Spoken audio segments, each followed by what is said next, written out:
जय हिंद दोस्तों। आज का टॉपिक है इन्वेस्टमेंट। इन्वेस्टमेंट कहाँ करें, कैसे करें, क्या किस चीज में करें, है ना। बहुत सारा पॉइंट्स है इससे रिलेटेड। ठीक है, थोड़ा थोड़ा उसके बारे में समझने की कोशिश करेंगे।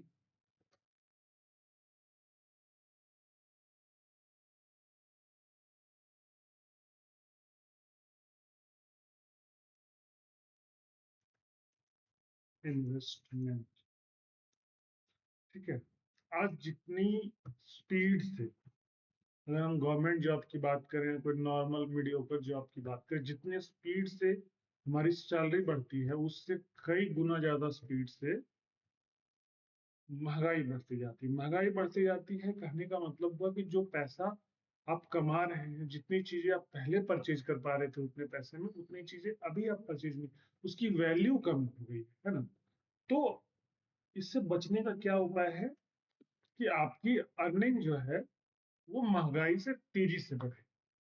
ठीक है, आपकी सैलरी जो है, आपकी इनकम जो है, आप जहां जहां से भी कमा रहे हैं, वो महंगाई से ज्यादा स्पीड से जब बढ़ेगा, देन ओनली आप इस चीज को टैकल कर पाएंगे, महंगाई को टैकल कर पाएंगे। अदरवाइज आप आपकी सैलरी बढ़ती जाएगी लेकिन आप इफेक्टिवली गरीब होते जाएंगे। ठीक है, तो वहीं से ये जो है स्टोरी इन्वेस्टमेंट का स्टार्ट होता है। अब देखिए, इन्वेस्टमेंट करने के बहुत सारे तरीके हैं। कहाँ कर सकते हैं?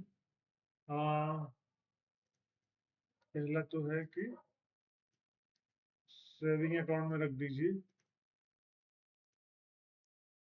ठीक है, 2.5% पर एनम मिल जाएगा।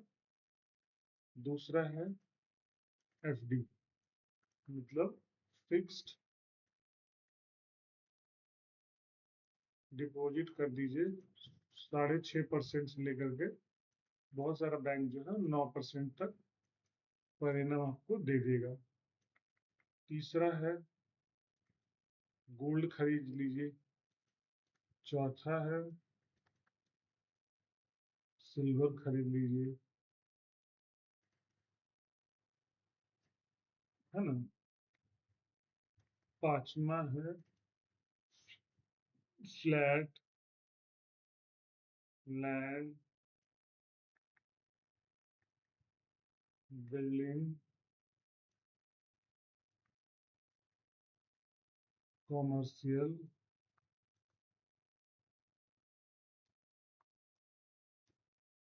है ना, कॉमर्शियल बिल्डिंग, ये खरीद लीजिए।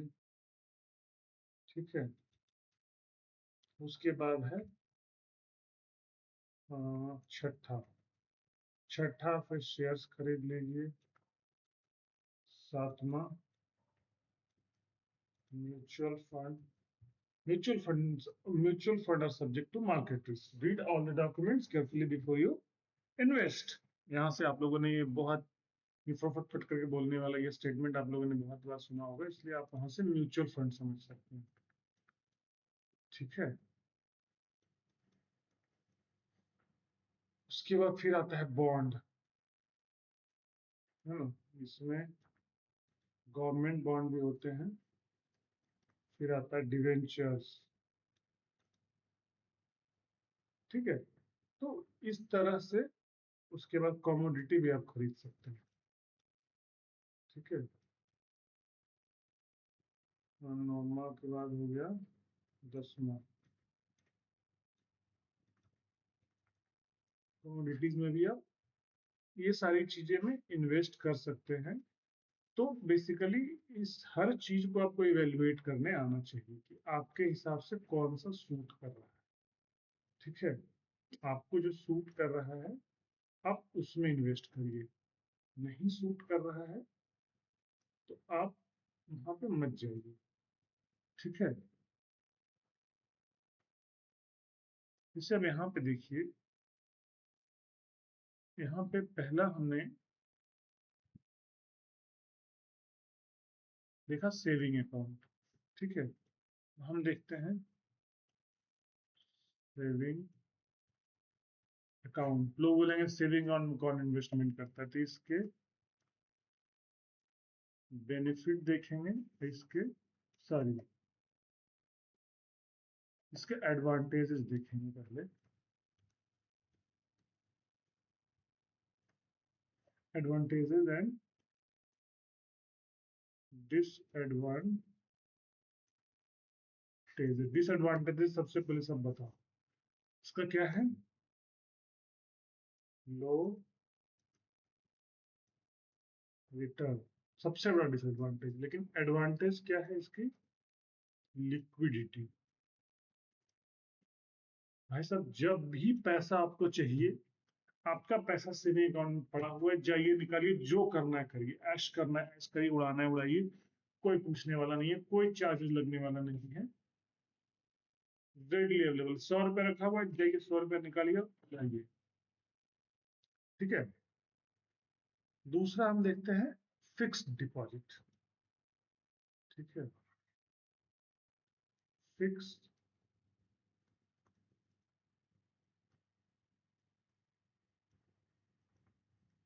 डिपॉजिट सेम लिक्विडिटी है इसमें, इसमें भी लिक्विडिटी है,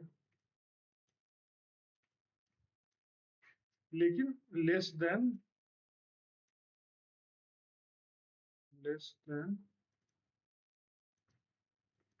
सेविंग अकाउंट, हाइयर। दूसरा है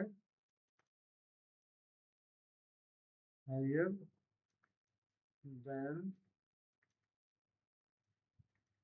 सेविंग अकाउंट। ये नॉर्मली 6 से 8% के बीच में रिटर्न दे देती है। ये आपका देती है 2.5% से लेकर के 3% के रेंज में। ठीक है। इसका क्या प्रॉब्लम? लिक्विड है, इसका भी इशू है, लिक्विडिटी। अच्छा, इसमें एक और बेनिफिट है, ये सेफ है। ठीक है, ऐसे देखेंगे तो ये भी सेफ है।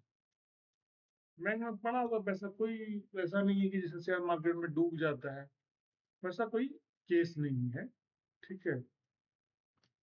लिक्विडिटी एक इसका इशू है, मतलब पूरा इशू नहीं है। आप एफडी अगर करते हैं तो प्री मैच्योर जब करवाते हैं ना, तो थोड़ा सा आपको चार्जेस उसमें, थोड़ा सा चार्जेस बैंक काटती है, तो थोड़ा सा वो वाला इशू है। तीसरा अगर आप देखेंगे, ठीक है, गोल्ड है।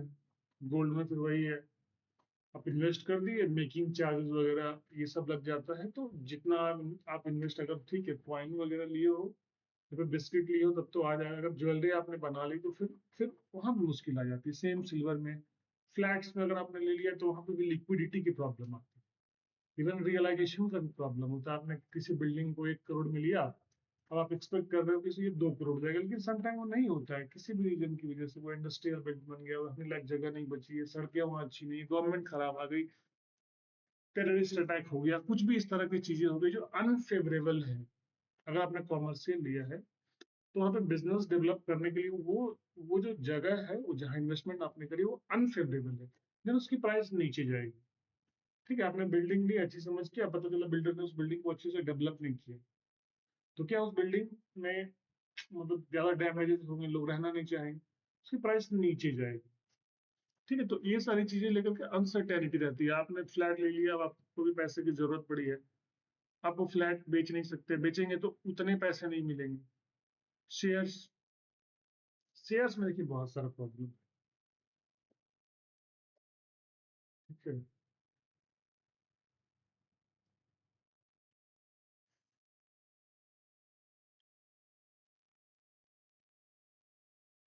शेयर्स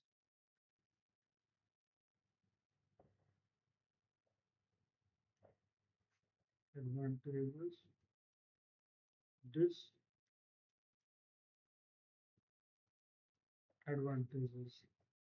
डिसएडवांटेजेस में सबसे पहले तो है हाई रिस्क। इधर एडवांटेजेस में है हाई रिटर्न यहाँ पे है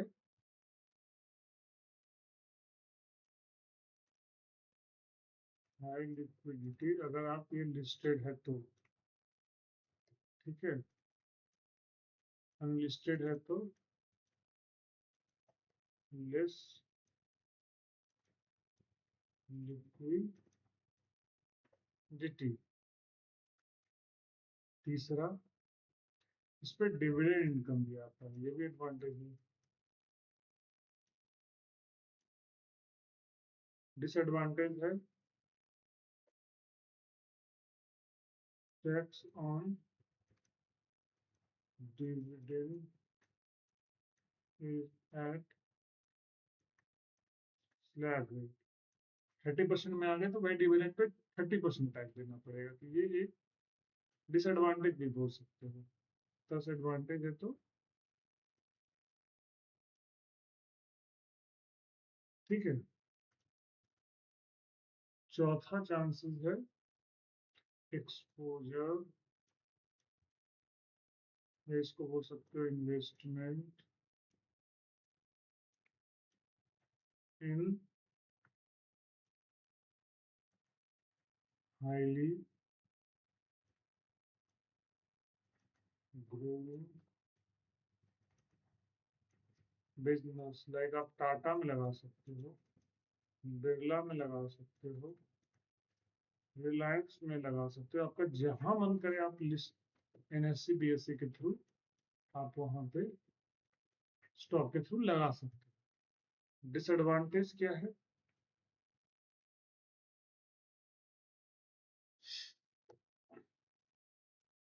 if directors cheat, loss of,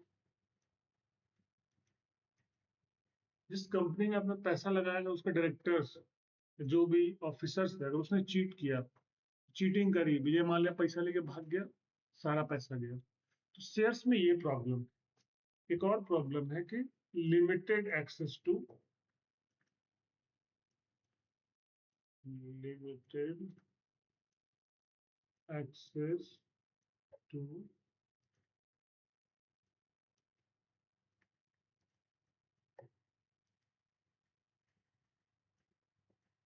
information, ठीक है। इधर फायदा क्या है?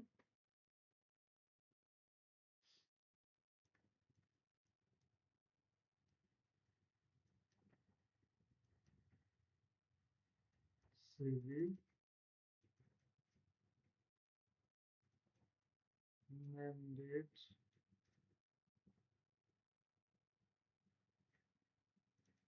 crucial information to be provided to the investors।